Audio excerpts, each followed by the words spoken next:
പ്രിയ വിദ്യാർത്ഥികൾക്ക് സംസ്കൃതിയുടെ English online ക്ലാസ്സിലേക്ക് സ്വാഗതം. അപ്പൊ നമ്മൾ കഴിഞ്ഞ ക്ലാസ്സിൽ പഠിച്ചത് ലെഞ്ചോട ഒരു പാഠത്തെ കുറിച്ചായിരുന്നു അല്ലേ. അപ്പൊ അതിന്റെ ഏകദേശം നമ്മൾ തുടക്കഭാഗം പറഞ്ഞത്, അതായത് ഹെയിൽ സ്റ്റോം ഒക്കെ വരുന്നു, അതിനുശേഷം എന്ത് ചെയ്യുന്നു, ലെഞ്ചോട ആ കൃഷിയൊക്കെ മുഴുവൻ നശിക്കുന്നു. അപ്പൊ അന്ന് രാത്രി വളരെ വിഷമിച്ച് ലെഞ്ചോക്കെ ഇരിക്കുന്നു. അതുവരെയാണ് നമ്മൾ പറഞ്ഞത്.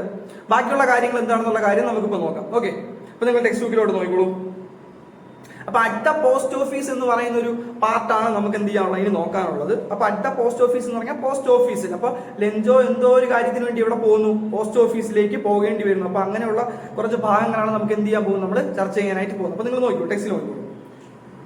Lencho was an ox of a man. അപ്പോൾ Lencho was an ox of a man എന്നാണ് പറയുന്നത്. അപ്പൊ നിങ്ങൾ ഒരിക്കലും ഇതിന് ലെഞ്ചോ എന്താണ്, ഒരു ഓക്സ് ആണ്, ഒരു കാളയാണ് എന്നുള്ളൊരു മീനിങ് നിങ്ങൾ എടുക്കരുത് കേട്ടോ. അപ്പൊ Lencho was an ox of a man എന്ന് പറഞ്ഞു കഴിഞ്ഞാൽ ലെഞ്ചോ എന്താണ്, വളരെ കഠിനമായിട്ട് ജോലി ചെയ്യും അല്ലേ, എന്താണ്, വളരെ നന്നായിട്ട് വളരെയധികം ഹാർഡ് വർക്കിംഗ് നടത്തുന്ന ഒരാളാണ് ലെഞ്ചോ. അപ്പൊ ആ ഒരു മീനിങ് ആണ് നമ്മൾ എന്ത് ചെയ്യാനുള്ളത്, Lencho was an ox of a man എന്നതുകൊണ്ട് നമ്മൾ എടുക്കാറുള്ളത്, അതിൽ നിന്ന് എടുക്കാറുള്ളത്. ഓക്കെ, അപ്പൊ നിങ്ങൾക്ക് ഒരിക്കലും അവിടെ എന്താണ് ഒരു ഡൗട്ട് വരരുത്. ഓക്കെ, ശരി. അപ്പൊ Lencho was an ox of a man. അപ്പൊ ലെഞ്ചോ എന്താണ്, വളരെ നന്നായിട്ട് വളരെ ഹാർഡ് വർക്കിംഗ് ആയിട്ടുള്ള ഒരു ആളായിരുന്നു Lencho. Working like an animal in the fields. അപ്പോൾ എങ്ങനെയാണ് ലെഞ്ചോ ജോലി ചെയ്യുന്നത്, ലൈക്ക് ആൻ ആനിമൽ അല്ലേ, എന്താണ്, ഒരു മൃഗത്തെ പോലെ. അപ്പൊ അത്രയും എന്താണ് കഠിനമായിട്ട് അധ്വാനിക്കുന്നത് അല്ലേ, നല്ല ആഹാരത്തിന് വേണ്ടി, അല്ലെങ്കിൽ എന്താണ് കൾട്ടിവേറ്റ് ചെയ്യാനായിട്ട്, ആ കോണൊക്കെ കൾട്ടിവേറ്റ് ചെയ്യാനായിട്ട് അത്രയധികം എന്താണ് സ്ട്രെയിൻ എടുത്ത് അത്രയധികം ഹാർഡ് വർക്കിംഗ് ആയിട്ട് എന്താണ് ചെയ്യുന്ന ഒരാളാണ് ആര്, നമ്മുടെ ലെഞ്ചോ എന്ന് പറയുന്നത്. Okay, still he knew how to write. എന്നിരുന്നാലും അല്ലെ, ഇത്രയൊക്കെ എന്താണ് വർക്ക് ചെയ്യുന്ന ഒരാളാണല്ലേ, കുഞ്ഞിലെ മുതലേ എന്താണ് കൃഷിയും കാര്യങ്ങളൊക്കെ നോക്കി വരുന്ന ഒരാളായിരുന്നു ലെഞ്ചോ എങ്കിലും still he knew how to write. ഇതാണ്, എന്നിരുന്നാലും അവൻ അറിയാം, എന്തറിയാം, എഴുത്തും വായനയൊക്കെ അറിയാം, അല്ലെങ്കിൽ എന്താണ് എഴുതാനായിട്ടൊക്കെ അറിയാം. അപ്പൊ അത്യാവശ്യം എന്താണ് വിദ്യാഭ്യാസമൊക്കെ ലഭിച്ച ഒരു കൂട്ടത്തിലുള്ള ഒരു വ്യക്തിയാണ് ആര്, നമ്മുടെ ലെഞ്ചോ എന്ന് പറയുന്നത്. ഓക്കെ, ദ ഫോളോയിങ് സൺഡേ, വരുന്ന ഞായറാഴ്ച, ഫോളോയിങ് സൺഡേ എന്ന് പറഞ്ഞാൽ ഇനി വരാൻ പോകുന്ന ഞായറാഴ്ച. Okay, at daybreak. Daybreak എന്ന് പറഞ്ഞു കഴിഞ്ഞാൽ അതായത് നമ്മുടെ ഇപ്പം എന്താണ് രാത്രി കഴിഞ്ഞു, ഇനി എന്താണ് പകല് വരാൻ പോവുകയാണ്. അപ്പൊ ആദ്യമായിട്ട് നമ്മുടെ സൂര്യപ്രകാശം ഇങ്ങനെ വരുന്നൊരു സമയത്തല്ലോ, വെളുപ്പാങ്കാലത്ത് എന്നൊക്കെ നമ്മൾ പറയില്ലേ. അപ്പൊ ആ സമയത്താണ് എന്ന് പറയുന്നത് ഡേ ബ്രേക്ക് എന്ന്, അതായത് സൂര്യൻ ഇങ്ങനെ ഉദിച്ചു വരുന്നേ ഉള്ളൂ. അപ്പൊ അതിരാവിലെ നമുക്ക് വേണമെങ്കിൽ പറയാം. അപ്പൊ ആ ഡേ ബ്രേക്ക് ടൈമിൽ എന്ത് പറ്റി, he began to write a letter. അപ്പൊ അവൻ എന്ത് ചെയ്തു, അവൻ എന്ത് ചെയ്യാണ്, അവനൊരു ഒരു ലെറ്റർ എഴുതാനായിട്ട് തീരുമാനിച്ചു. അപ്പൊ എന്താണ്, അവനൊരു ലെറ്റർ എഴുതാൻ ഇങ്ങനെ പോവുകയാണ്, അതായത് ലെറ്റർ എഴുതിക്കൊണ്ടിരിക്കുകയാണ്. Okay, it was nothing less than a letter to God. അപ്പൊ അത് ആർക്കുള്ള കത്തായിരുന്നു പിള്ളേരെ, അതെന്ന് പറയുന്നത് ലെറ്റർ ടു ഗോഡ് അല്ലെ, ആർക്കുള്ള കത്താണ്, ആർക്ക് എഴുതിയ കത്താണ്, ദൈവത്തിന് എഴുതിയ കത്താണ് അല്ലെ, ലെറ്റർ ടു ഗോഡ്. അപ്പം എന്താണ്, ലെഞ്ചോ അത് രാവിലെ എഴുന്നേറ്റ് തന്റെ വിഷമങ്ങളൊക്കെ, എനിക്ക് തോന്നുന്നു അല്ലെ, വിഷമങ്ങളൊക്കെ അവൻ എന്ത് ചെയ്യാൻ പോവുകയാണ്, ദൈവത്തിന് ഒരു കത്തയച്ച് ഇങ്ങനെ എഴുതാനയച്ച് പോവുകയാണ്. ഓക്കെ, അപ്പൊ അതാ ഇനി കാണാൻ പോകുന്നത് ലെഞ്ചോ നമ്മുടെ എന്താണ് ദൈവത്തിന് എഴുതിയ കത്താണ്. അതിങ്ങനെയാണ് നോക്കിക്കൊടുക്കുന്നത്. ഡിയർ ഗോഡ്, പ്രിയപ്പെട്ട ദൈവമേ, if you don't help me, എന്താണ്, അങ്ങനെ ഇപ്പോ സഹായിച്ചില്ലെങ്കിൽ, my family and I will go hungry this year. ഞാനും എന്റെ കുടുംബവും എന്ത് സംഭവിക്കും, ഈ വർഷം പട്ടിണി കിടക്കേണ്ടി വരും അല്ലെ. വിൽ ഗോ ഹംഗ്രി എന്ന് പറഞ്ഞാൽ എന്താണ്, പട്ടിണി കിടക്കുക എന്നാണ്. ഓക്കെ, അപ്പൊ അങ്ങ് എന്നെ സഹായിച്ചില്ലെങ്കിൽ എന്താണ്, എന്റെ മുന്നിൽ ഇനി ദൈവം മാത്രമേ ഉള്ളൂ, എന്നെ സഹായിക്കാൻ ഇനി ദൈവം മാത്രമേ ഉള്ളൂ. അപ്പൊ ആ ദൈവം എന്നെ എന്ത് ചെയ്തില്ലെങ്കിൽ, എന്നെ സഹായിച്ചില്ലെങ്കിൽ എന്ത് ചെയ്യേണ്ടി വരും, ഈ വർഷം മുഴുവൻ ഞാനും എന്റെ കുടുംബവും എന്ത് ചെയ്യേണ്ടി വരും, പട്ടിണി കിടക്കേണ്ടതായിട്ട് വരും. Okay, I need 100 pesos in order to sow my field again and to live until the crop comes. Okay, അതായത് എനിക്ക് എത്ര രൂപ വേണം, എനിക്ക് 100 pesos വേണം അല്ലെ. എന്തിനു വേണ്ടിയാണ്, എൻ്റെ നിലം ഒന്നുകൂടി ഒഴുകാനായിട്ട്. സോ എന്ന് പറഞ്ഞു കഴിഞ്ഞാൽ ഒഴുകുക എന്നാണ്, ഒഴുകുക. ഓക്കെ, അപ്പോൾ എൻ്റെ നിലം എന്താണ്, എനിക്ക് ഇനി ഒന്ന്, അതായത് പിള്ളേരെ നമ്മുടെ ഈ കോണുണ്ടല്ലോ, മഴ പെയ്തു എന്താണ്, ആലിപ്പഴമൊക്കെ അടിച്ചെന്താണ്, ഹെയിൽ സ്റ്റോമൊക്കെ അടിച്ചെന്ത് വെച്ച് ആലിപ്പഴമൊക്കെ വീണ് ക്രോപ്സ് മുഴുവൻ നശിച്ചു. അപ്പൊ ഇനി ഒന്നേന്നെന്താണ് ക്രോപ്സ് ഒക്കെ ഇടാനായിട്ട് എന്ത് ചെയ്യണം, പൈസ വേണം അല്ലെ. അപ്പൊ ലെഞ്ചോ സ്വാഭാവികമായിട്ട് ഈ പൈസ കണ്ടെത്തിക്കൊണ്ടിരിക്കുന്ന എവിടെ നിന്നാണ്, എങ്ങനെയായിരിക്കും കണ്ടെത്തുന്നത്, അതായത് ഈ കിട്ടുന്ന ക്രോപ്സ് എന്ത് ചെയ്യുന്നു, ഇത് കൊണ്ടുപോയി വിൽക്കുന്നു, ആ പൈസ കിട്ടുന്നു, ആ പൈസ എടുത്താണ് എന്ത് ചെയ്യുന്നത്, അടുത്ത കൃഷിക്കായിട്ടുള്ള കാര്യങ്ങൾ ചെയ്യുന്നത്. അപ്പൊ സ്വാഭാവികമായിട്ട് ഇപ്പൊ കൃഷിയെല്ലാം നശിച്ചു, കയ്യിൽ പൈസയൊന്നുമില്ല, ഒന്നുകൂടി കൃഷി ചെയ്യാനുള്ള എന്താണ് നീക്കുവെൽപ്പൊന്നും കയ്യിലില്ല. അപ്പൊ സ്വാഭാവികമായിട്ട് ഇനി എന്ത് ചെയ്യണം, ദൈവം എന്ത് ചെയ്യണം, സഹായിക്കണം. ദൈവം മാത്രമേ ഉള്ളൂ സഹായിക്കാൻ. അതുകൊണ്ടാണ് ദൈവത്തിന് കത്തിൽ നിന്ന് എന്ത് വേണം, ലെഞ്ചോയ്ക്ക് എന്ത് വേണം, ഒരു 100 pesos വേണം. ഓക്കെ, അത് എന്തിനു വേണ്ടിയാണെന്ന് ചോദിച്ചാൽ നിലം മുഴുവാനായിട്ടാണ്. ഓക്കെ, ശരി. Field again and to leave until the crop comes. അപ്പൊ നില ഒഴുകുക മാത്രമല്ല, വീണ്ടും ഈ എന്താണ് നടാൻ പോകുന്ന, അല്ലെങ്കിൽ എന്താണ് കൃഷി ചെയ്യാൻ പോകുന്ന ക്രോപ്സ് ഒക്കെ വളർന്നു വരുന്ന സമയമുണ്ടല്ലോ, ആ സമയം ഇവർക്ക് ജീവിക്കണ്ടേ.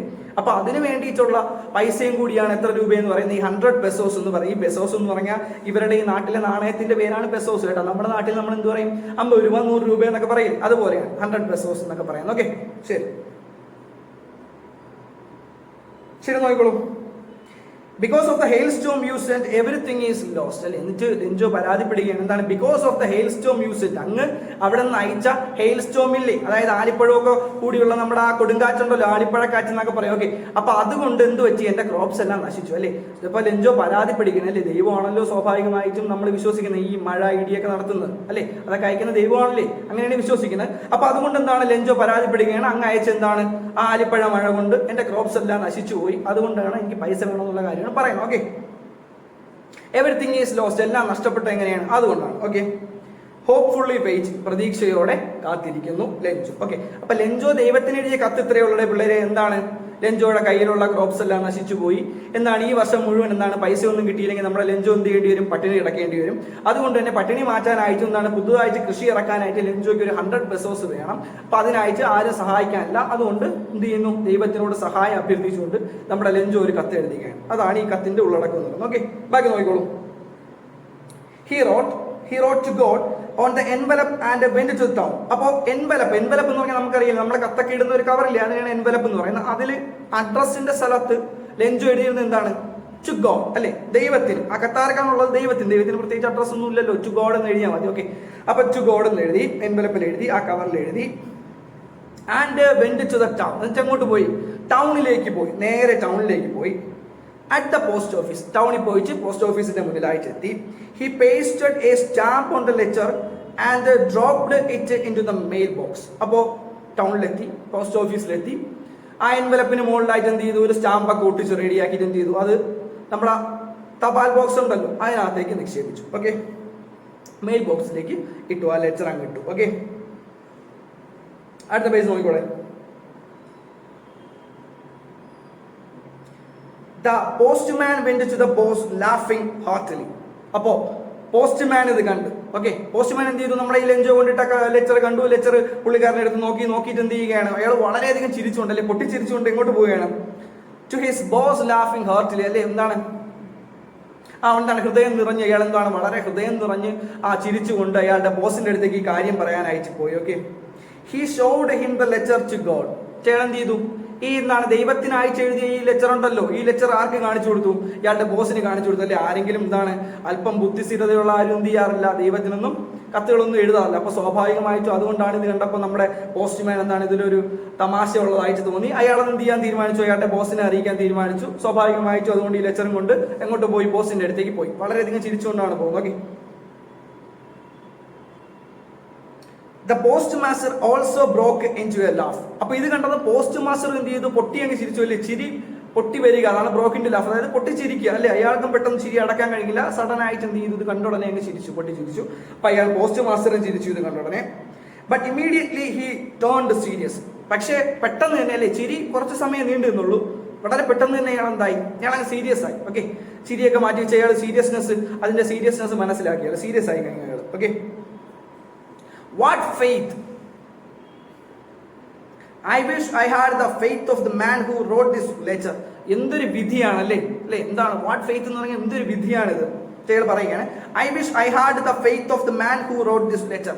ഞാൻ ആലോചിക്കുകയാണ് അല്ലേ, ഞാൻ വിചാരിക്കുകയാണ് അയാളുടെ അവസ്ഥ എനിക്ക് വന്നാൽ ഞാൻ എന്ത് ചെയ്തേനെ അല്ലേ. ആ അവസ്ഥയാണ് ഇപ്പോൾ ദൈവത്തിന് രൂപ ചോദിച്ച് കത്തെഴുതണമെങ്കിൽ അയാളുടെ എന്താണ്, അത്രയും ലോ ആയിട്ടുള്ള ഒരു സിറ്റുവേഷൻ ആയിരിക്കും, അത്രയും എന്താണ് അയാൾ കഷ്ടപ്പെടുന്നുണ്ടായിരിക്കും അല്ലേ.